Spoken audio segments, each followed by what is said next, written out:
This is Abnormal Entertainment.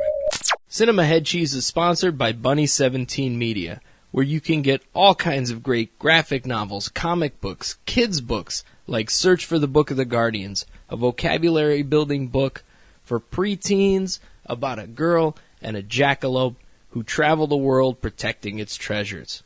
Think Indiana Jones with cryptids. It's crazy, it's fun. Go get it at bunny17media.com. Use the code CHC at checkout and save 15% on your order right now.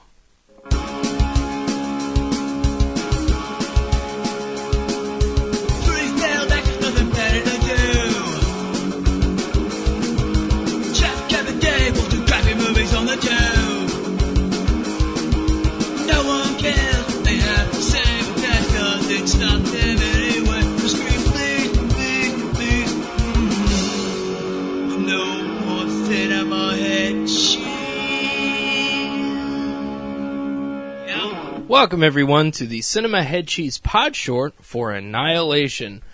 This is Kevin Moyers. Yes, I have returned after, almost a month with no show.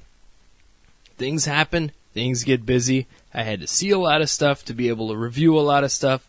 So here we go. Annihilation. I've been seeing trailers for this movie for quite a long time now. And I have to say that it interested me. I wasn't sure what it was about. It was a book before it was a movie, as many, many things are. And all I knew about it was that it was a predominantly female cast. You have Natalie Portman, Gina Rodriguez, Tessa Thompson, Jennifer Jason Leigh, and that's a good cast. A lot of exciting people in there. So, and not to mention, to round out the cast, you have Oscar Isaac, Benedict Wong, really great stuff here. So, the basic idea is that Natalie Portman is Lena. She's a teacher who, a biology teacher, specializes in cell development, and she's ex-military. Her husband, Kane, is current military, but he's been dead for a year. And they really didn't tell her what was happening, what was going on. She spent 7 years in herself, and nobody was giving her answers. So that was making her a little depressed, crazy. And, I'm going to have some spoilers in here. So during this time, she was feeling guilt because she'd had an affair with a fellow teacher, and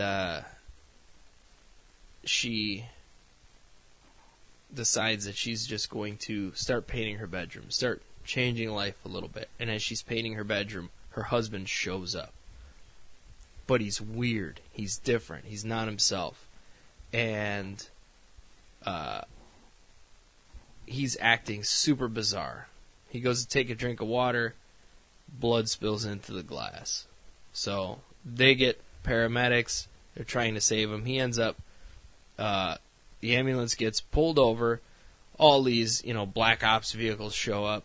The typical SUVs with the tinted windows that you see in every movie and TV show.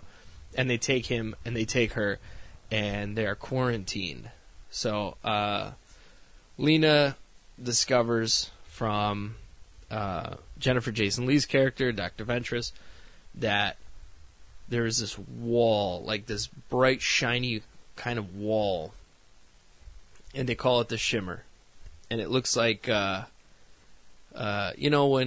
you get like a touch screen or something, and it gets that little, like that weird colorful spot on it that won't go away. That's what the whole thing looks like, kind of like that. So I guess all these teams have gone in, and nobody has come back except for Kane. He's the first one to ever come back. And this thing's been there for 3 years, which is crazy, right? So you figure, that's a little nuts. But they have another team going. So you have Gina Rodriguez as Anya. You have, she's just total badass. You got Tessa Thompson. She is Josie. She's a scientist. You have Cass, who is played by Tuva Novotny. She has a daughter that she's lost, so she has trauma. You find out Jennifer Jason Leigh is sick and stuff, so everybody has some kind of trauma going in there. And that's pretty common for what happens here, for the people that choose to go into this, because they know nobody comes back. And it's kind of interesting because I saw an article posted, I tweeted it on the Cinema Head Cheese page, at CIN Head Cheese, that it's about depression. It's kind of an allegory for depression, all the depression these people are dealing with, which I thought was interesting. So they're all ready to go into this shimmer. Now, the whole story behind the shimmer itself, and it starts at the beginning of the movie, is this sort of meteorite crashes into a lighthouse. And it doesn't destroy the lighthouse, it just goes through it and into it and starts to create this shimmer. And is expanded a few miles over 3 years. Not a lot, not a quick pace, but it's not stopping. And, you know, years will go by and it will eventually envelop everything. So they go in, and as you hear the line in the trailer, it's not destroying, it's building something new. And you're hearing the story through, I'm kind of all over the place, but you're hearing the story through Lena's eyes as she's telling it to this guy Lomax, which is played by Benedict Wong. It's while she's quarantined, he's in a suit, and just hearing the story from her. And she tells it as it goes, and one by one, these people, and so you know, you notice she made it out, nobody else did. I mean, right from the get-go. But she tells how one by one these people disappeared, or died, or whatever happened to them. So you get to see some of the creations in this shimmer, in this little world that this meteorite has caused. And there's a blending of creatures. You have, and you see in the trailer, deer with antlers that grow flowers. They encounter Tessa Thompson, Josie. She's almost dragged under by this alligator, who, after they kill it, he has teeth, like rows of teeth like a shark. That's where I got shark in my head. But, and they encounter another creature that is really fucking eerie and creepy and messed up. And you just see how these people are kind of eaten up by this world one by one. They don't all get killed by creatures or anything like that. The way Josie goes is very interesting and different, and she just kind of lets herself go. It's crazy. And it's a very bizarre ending, kind of slow points to it, but it is sci-fi in its own genre, in its own style of sci-fi. I don't know if you get what I'm saying there, really, but there is that sort of slow, kind of methodical science fiction that happens. And this works within that realm, where you're just trying to figure out what's going on, and you're studying the characters and the beings and all that stuff. But there is some crazy shit to it too, monsters and stuff like that. Not like a World of Monsters, but weird animal modifications. There's a bear that is fucked up. One of the creepiest things you'll ever see in this movie. So, yeah. It's not the typical thing I would go see. Not the typical style of science fiction that I would go see. But it was really interesting and really good. And a great cast all the way around. I wish there was more Tessa Thompson in it. She was kind of understated. Gina Rodriguez, I've never seen Jane the Virgin. I actually heard her do a WTF interview with Mark Maron, and she was really good. And I was like, oh, I like her. I want to, I'm excited to see her in this movie. And she was great in the movie. To the point where I started watching the first episode of Jane the Virgin out of curiosity. So, she was, she was really great. Oscar Isaac was sort of background.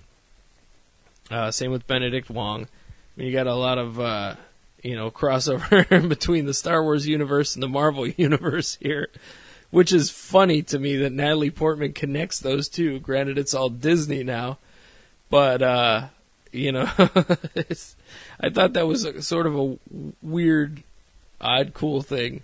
But, obviously that's not with that kind of intent, but, hey, what are you going to do? But, I thought Jennifer Jason Leigh was as good as she generally is. Kind of villain-like. Not exactly a villain, but yeah, it comes to an interesting conclusion, a reasonable conclusion. Some of the stuff doesn't, it's like, okay, after all that, that's it. But no, it's after all that, she finally contacts the alien and it's her dad. No, that's bullshit. Fuck that movie, by the way. But I don't remember what it was called, but so stupid. But yeah, this has an ending that you can get on board with, and it's weird, and people walk out and say they have questions and stuff like that. I don't necessarily have questions coming out of it, but it's something I thought about the whole next day, which I thought was really great. That's what you want, So I enjoyed it. I had a great time with it, and I don't think this is a sequel type of movie, but how Hollywood works. Sometimes I'll fuck it up and do it when it's not necessary. But again, it is from a book, so if the book doesn't continue, I don't think the movie should. I don't think there's a reason to. It has a nice little button at the end. So anyway, that's my thought on Annihilation. I say go see it. It's still, it's only been out 2 weeks now, so or a week and a half, whatever it's been. So go check it out. If you're into sci-fi, you'll definitely enjoy this, and some really good performances, really interesting story, and I'd recommend it. So, as I said in the beginning, back from a break, I have a bunch of stuff to review. Can't even talk. It's been so long since I've really sat down and done this. So, obviously, biggest movie of the year so far, Black Panther. I don't see a necessity in reviewing it. It's great. Go see it. I'm sure we will have an in-depth conversation about it on Masterpiece Theater, but I don't see it. I mean, who doesn't like this movie? I mean, honestly, this is the most beloved Marvel movie yet. It's breaking records. It's fantastic. Go fucking see it. It makes me excited for Infinity War, which just got pushed up a week, which is crazy. It's good to some degree, but bad for me personally to some degree, because it was landing on a kid weekend for me, and we were going to go see it, and now it's a not kid weekend, and I have to wait now a few days to go see it, because we see these things together. We wait. We do this father-daughter thing. We waited for Black Panther and The Last Star Wars, The Last Jedi, till they just all happened to open on weekends that weren't ours, so that's how it went, and we worked around it. So, but yeah, a week early on Infinity Wars. It's going to be an interesting summer for movies. It's already shaping up to be pretty crazy between Rampage, and then The Rock has another nutty movie, Skyscraper. It's like, fuck it, we'll just call it Skyscraper. It's Die Hard with The Rock, but it's Skyscraper. So, you have that. I mean, Super Troopers 2, Ant-Man and the Wasp, Teen Titans Go, all kinds of shit this summer. So, it's going to be fun, or this year in general. Solo, which looks, the Han Solo guy is not impressive to me so far. He doesn't have the charm of Harrison Ford. Seems like kind of a dud. But, when they change directors halfway through, could be trouble. So we'll see what Ron Howard did with this thing. But either way, it's going to be a lot of fun this year for movies, and we have a lot more to go. I have some TV to review, including the brand new Queer Eye show on Netflix. I watched that. Watched some other stuff. I should talk about some stand-up specials, since I usually do a cluster of those, including Chris Rock, Dave Chappelle, Christina Pazitsky. I'm thinking of who else I got here, but there was a lot on Netflix recently, so I'm going to go through all of that. A lot to go through, Peter Rabbit, whatever. I'm going to do all that stuff, so look for those in the coming weeks, and until next time, I will just say thank you and good night.